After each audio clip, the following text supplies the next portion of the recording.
Hi there, welcome back to another episode of the Art of Business English podcast. The podcast where we help people like you get the business skills you need for doing business in English. And today we're going to be looking at writing. In fact, the title is Say More with Less. Streamlining your writing for maximum impact and readability. Now, why is writing important? Well, we use it every day. And especially if you're a non-native writer of English, it can be a little bit difficult sometimes to transmit your ideas clearly. And so today, basically, I'm going to be giving you a lot of tips on areas where you can work on and improve your writing. Okay, so let's dive into episode 220 and see where we're at. So the question is, how do you make sure that your writing or your message is impactful without overwhelming your audience with too much information? The answer lies in streamlining your writing. So by basically cutting out unnecessary words and focusing on the essentials, okay, which can be difficult sometimes. You can create content that is both easy to read and impactful, which is really important if you're trying to sell particularly, or if you're trying to get your message across. So as I said, in today's episodes, we'll explore the art of saying more with less. And I'm going to share lots of tips and tricks with you on how you can streamline your writing for maximum impact and readability. So let's dive in. So basically, today's fast-paced business world, you know, people have got limited time and attention. So it's really difficult to get them to read your things, especially if you're trying to make some noise on social media, because there's a lot of noise. Okay, so when it comes to communication, people really want to get to the point quickly and easily. Okay, so streamlining your writing helps you achieve this by presenting your message in a clear and concise manner. And it allows you to communicate your ideas effectively without overwhelming your audience. So streamlined writing is particularly important nowadays with digital marketing. And with the rise of social media and online platforms, businesses nowadays need to capture people's attention quickly and keep it. This can be the hard part. So streamlined writing can help you achieve this by making your content more engaging and easier to read. It allows you to convey your message in a way that resonates with your audience, and it encourages them to take action, which is really important. You want them to, if you're trying to sell something, buy it, no? Now, common mistakes in writing that can lead to cluttered content. Now, cluttered means too busy, okay? So cluttered content can be a major turn-off for readers. So, too difficult to read. Imagine when you see a big chunk of text and you're like, oof, I can't read that.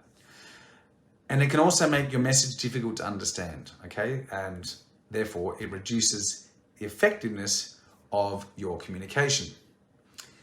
Now, some common mistakes that lead to cluttered content include using the passive voice. Now, the passive voice can make your writing sound formal, but it can also be a bit confusing. And it can also make your message harder to understand. So the active voice, on the other hand, is more direct and engaging, and it helps you get your point across more clearly. However, it depends on the style of writing and your audience. Passive voice can be relevant when necessary. There's also another problem, and this is very common in business, and it's called jargon, or overusing technical terms. Now, these can be confusing for readers who are not familiar with your industry, and they can also make your writing sound a bit impersonal and dry, or they can alienate people, like, oh, what are you talking about? I don't understand. And then maybe you're trying to come across as someone who uses all of the lingo in business, and you know, simple is best, okay? So try to use simple language that is easy to understand. Another mistake people make is using long sentences and paragraphs. Now, this is very typical, particularly with my students who are native Spanish speakers. In Spanish, sentences are long and they're broken up with commas. Whereas in English, we have shorter sentences and we use more full stops. This is because long sentences and paragraphs can make your writing seem dense and difficult to read, okay? They can also make it harder for your readers to follow your thoughts. So instead, obviously, you should try to break up your content into shorter sentences and paragraphs, as this will make it easier to read. And I always use this rule. If I need to take a breath while I'm reading a sentence or a paragraph and I can't breathe, it means the sentence or paragraph is too long, okay? So this is very common with some of my students and their writing. So be careful. A one sentence paragraph is probably not a good idea, okay? Another problem is repeating yourself. So repeating yourself can make your writing seem redundant and boring, okay? And it can also make it more difficult for your message to be understood. Obviously, you can repeat your key message at the end in a call to action, especially if you're trying to push someone to move or to act.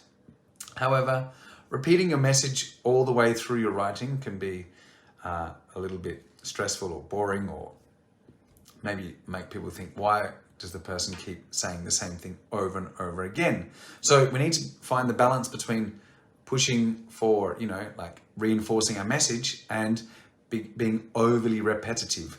The same with words. If you're using the same vocabulary or the same words throughout your writing, it can become very annoying.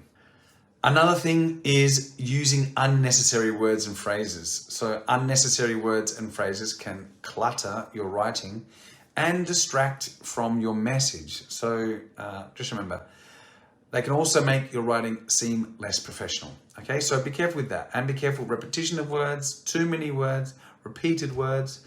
So obviously, to avoid that, you could try to be selective with your words and only include what is necessary to convey your message.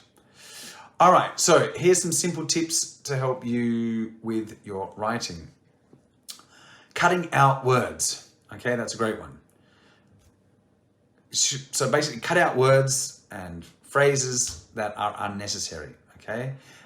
Use very short, simplistic sentences that help to convey the idea, especially if it's not your native language. I feel that when people are writing, they try and translate what they want to say, and then they just have these really long, convoluted sentences. So try and get it down to the least number of words possible, okay? In this case, less is more. Next, you can obviously try and use the active voice instead of the passive voice. This will help it become clearer as well. But then again, like I said, sometimes the passive voice can be used, and it's not something you should always avoid. Just overuse of the passive is bad. So try and keep it active and personal where necessary. But be careful, because maybe your audience is requesting, or maybe the style of document is formal, okay? Again, use simple language and avoid jargon and technical terms. It's super important. If you don't think, or you're not sure someone will know the term, don't use it, okay? And simple as that. Do your best to break up long sentences and paragraphs, because breaking up long sentences and paragraphs will help your writing be clearer and easier to read, okay? This one I don't think people give enough thought to, but be selective with your words. If you're selective with your words, you can help eliminate the unnecessary words and phrases. So again, just follow the rule. Less is more. And this can also make your writing more impactful and professional, okay? Just remember that. You can use contractions as well, okay? However, it does depend on the style of document, because using contractions is less formal, okay? So if you use contractions, it can help your writing sound more conversational, and you become more relatable to your audience, okay? So it can also help you to eliminate unnecessary words and phrases. Okay, so just keep that in mind. It depends on the style, but if you want to come across as relatable and conversational, then you would use contractions. If you're writing a very, very formal document, you would not use contractions. Okay, so let's look at the next part of this little mini lesson here on writing, how to structure your writing for maximum impact. So, the structure of your writing can have a big impact on how it is received by your audience. So, here are some tips to help you structure your writing for impact. Basically, you need to start with a clear and concise message. You should have a key message, the one thing you want people to understand or come away with. If you start with a clear and concise message, it can help to grab your reader's attention and make your writing more engaging. It can also help you to stay on track and avoid straying from your main point. This is very common. People start writing with one idea, but then they don't really focus back on the main idea, and their writing loses its coherency because people go off on a tangent, and then you lose the reader's focus on what you're writing, okay? Now, it depends on the document style. Another tip you can do is to use headings and subheadings. This is great if you're writing a report, a blog. These headings or subheadings, they help segment your writing and the content, and they can also help draw the reader's attention to key ideas maybe that they want to focus on, which is important. Maybe the reader doesn't need to read the whole document. They're only going to read the area or the section that is relevant to them.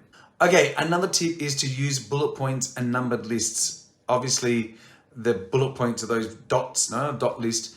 Now, these can help make your content more digestible and scannable, okay? What I mean by that is people can find the key points that are relevant, and they can also make your message more impactful, okay? So remember, bullet lists are useful. However, don't overuse them, because too many bullet points really will lose, it'll just lose impact, because people will just see a massive list of things and they'll be like, oh, okay. All right, so I generally try and keep my list points or my bullet point list to about 3 or 4 points, okay? You can also use visual aids, okay? Things such as images or infographics, they can make your blog or your report more engaging and help to transmit ideas in a clear way. They can also make it more memorable. So basically, remember, overusing images or graphs or visuals is also not great, but using them effectively is great. Remember, an image is 1,000 words, so you can transmit a lot through visuals. All right, let's look at some strategies for simplifying complex information. Now, this can be a challenge, but it is essential for effective communication, okay? So if you are trying to transmit very complex ideas, you can follow some of these points here, some tips here. So use analogies and metaphors. These can help to simplify complex ideas or information and make it more relatable to your audience. And it can also help to make your message more engaging and memorable, because people like, things that are relatable and stories. Okay, you can also, this is super important, and this is important not just in your writing, this is important everywhere. Use examples, because using examples can help to illustrate complex concepts and make them easier to understand, okay? You need to provide people with examples that they can relate to, okay? Just giving people theory without some applicable example is not as effective, okay?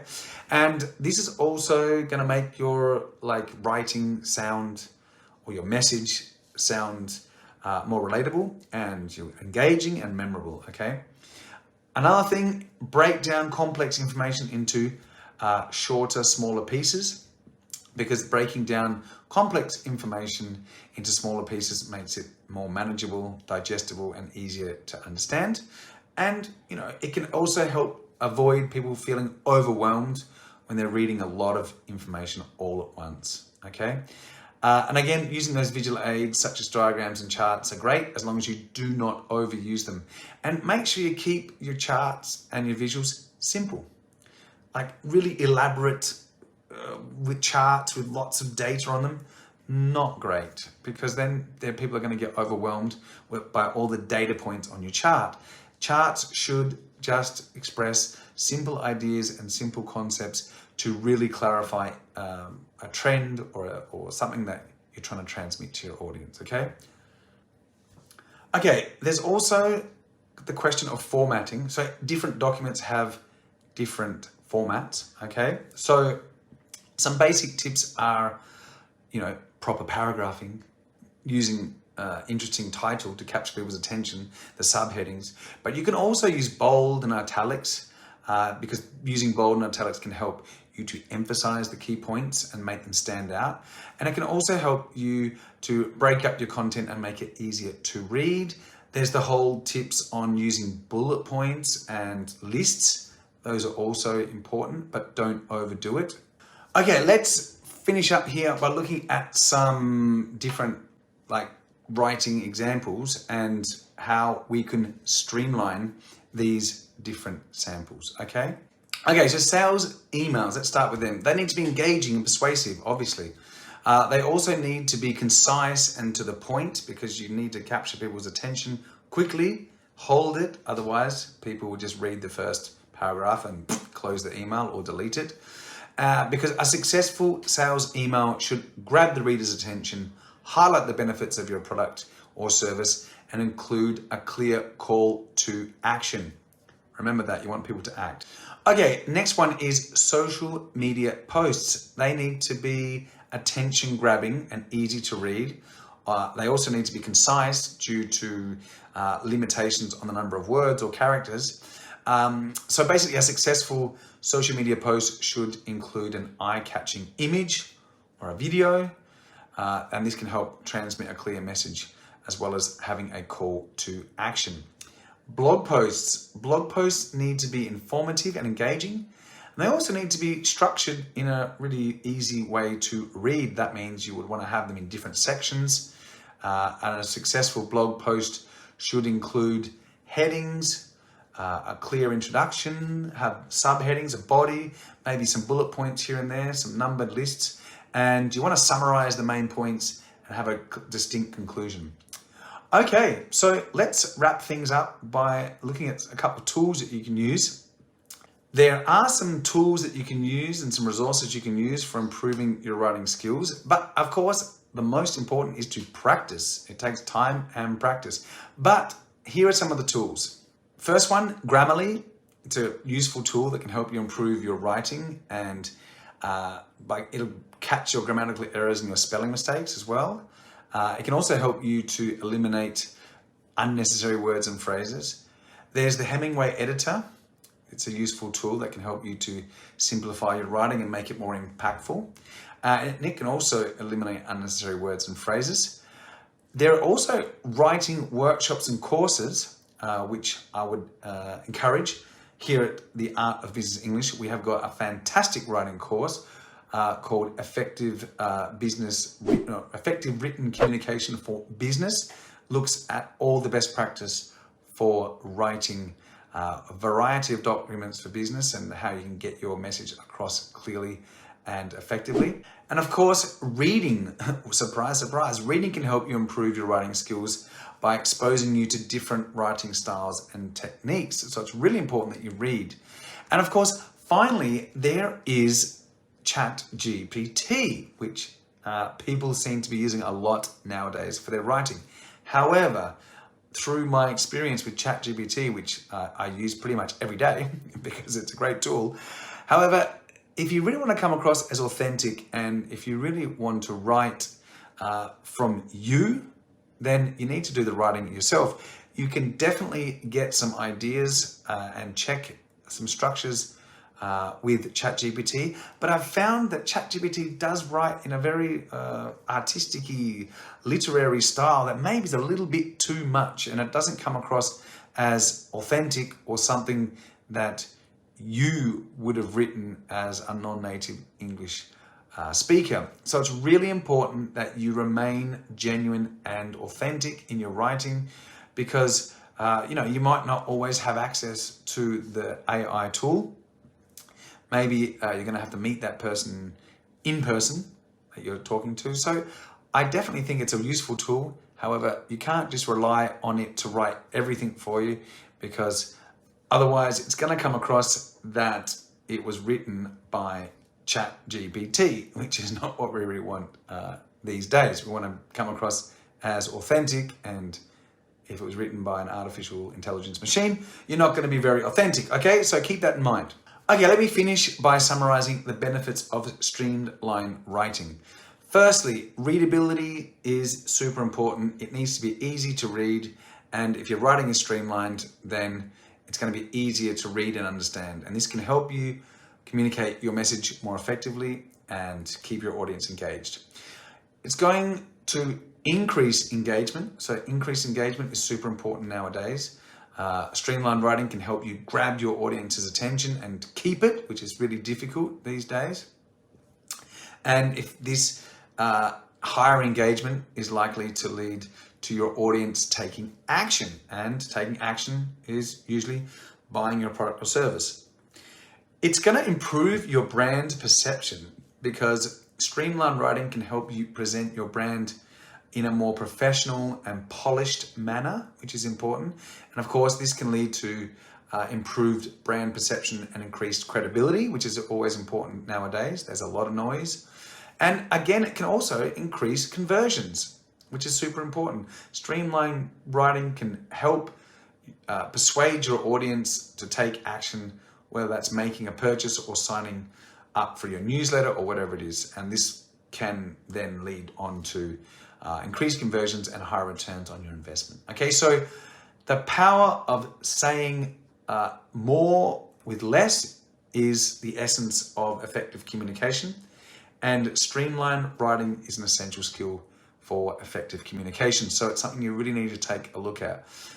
By cutting out unnecessary words and focusing on the essentials, you can create content that is both easy to read and impactful, okay? So if it's a sales pitch, or you're sending an email, or you're creating a social media post, the tips today should help you get your article or whatever it is that you're writing done in an effective way, okay?